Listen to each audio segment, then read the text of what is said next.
اولیاء کرام، صوفیاء اعظام، علماء مختلف علاقوں سے آئے جنہوں نے آ کے بر صغیر پاک و ہند میں اسلام کو پھیلایا۔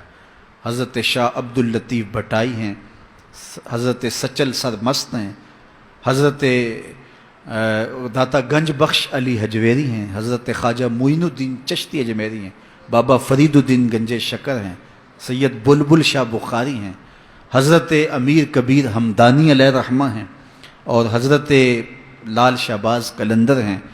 یہ وہ لوگ تھے جنہوں نے اسلام کی دعوت دی، اپنے کردار سے، عمل سے، طرز زندگی سے لوگوں کو اسلام کے قریب کیا۔ اور حضرت خواجہ معین الدین چشتی اجمیری علیہ رحمہ نے 90 لاکھ کافروں کو کلمہ توحید پڑھایا۔ حضرت داتا گنج بخش علی حجویری علیہ رحمہ نے پنجاب کے قبائل کو اسلام کی طرف بلایا۔ خاک پنجاب از دم او زندہ گشت، اقبال کہتا ہے پنجاب کی دھرتی میں اگر اسلام کی حرارت ہے تو یہ فیضان ہے داتا گنج بخش علی حجویری کا۔ اسی طرح جو اجودن کے اندر جو اب پاک پتن شریف کہلاتا ہے، حضرت بابا فرید الدین گنج شکر علیہ رحمہ نے جو ہے وہ پیغام دین پھیلایا، اور وہاں ان قبائل کا ذکر لکھا ہوا ہے جن قبائل کو انہوں نے اسلام کی طرف بلایا۔ اس طرح کشمیر کے علاقے کے اندر جن بزرگوں کا میں نے ذکر کیا، انہوں نے وہاں اسلام کی دعوت دی اور لوگوں کو دین کی طرف بلایا۔ حضرت شاہ عبداللطیف بھٹائی علیہ رحمہ نے اور سچل سرمست نے سندھ کی دھرتی کو اسلام کے نور سے آباد کیا۔ تو یہ اسلام پھیلا۔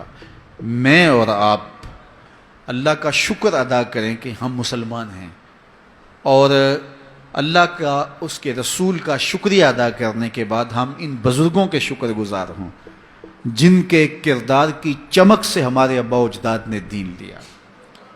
اگر یہ بزرگ یہاں نہ آتے تو ہماری 7ویں، 8ویں، 10ویں، 15ویں پشت میں ہمارے آباء و اجداد مسلمان ہوئے تھے، تو آج اللہ کا شکر ہے ہم بھی مسلمان ہیں۔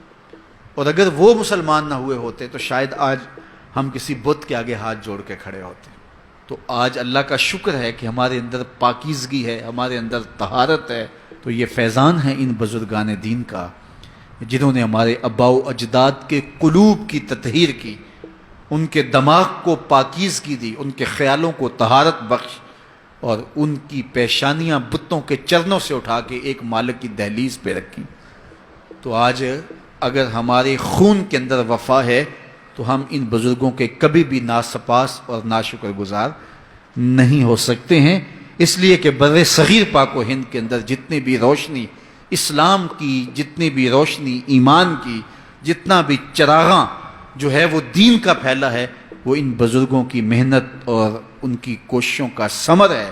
اس طرح ان لوگوں نے اسلام کا یہاں نور پہنچایا، اور پھر جو ہے وہ بر صغیر کے اندر آج اللہ کا شکر ہے کہ ایک آزاد خطے پاکستان کی صورت کے اندر آج ہم ایک نظریاتی ملک کی صورت کے اندر جو ہے وہ موجود ہیں۔ قائد اعظم علیہ رحمہ نے وہاں 8 اگست 1944 کے اندر خطاب کرتے ہوئے کہا کہ پاکستان آج نہیں، پاکستان تو اس وقت ہی بن گیا تھا جب پہلے شخص نے یہاں اسلام قبول کیا تھا۔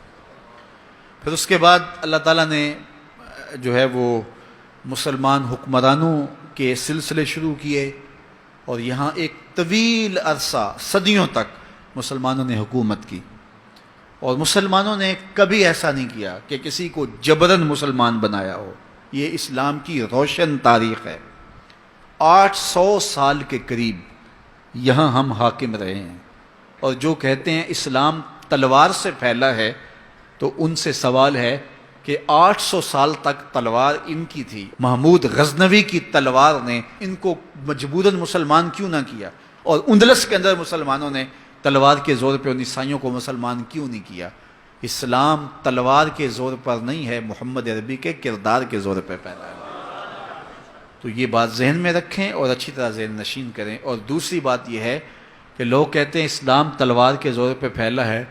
میں پوچھتا ہوں، جب تلوار ابو جہل کے ہاتھ میں تھی، ابو لہب کے ہاتھ میں تھی، عتبہ اور عتیبہ کے ہاتھ میں تھی، اور حضرت بلال چکی پیستے تھے اور مار بھی کھاتے تھے، اور اسلام اس وقت پھیل رہا تھا، تلوار تو کفار کے ہاتھ میں تھی، تو اسلام کیسے پھیل رہا تھا؟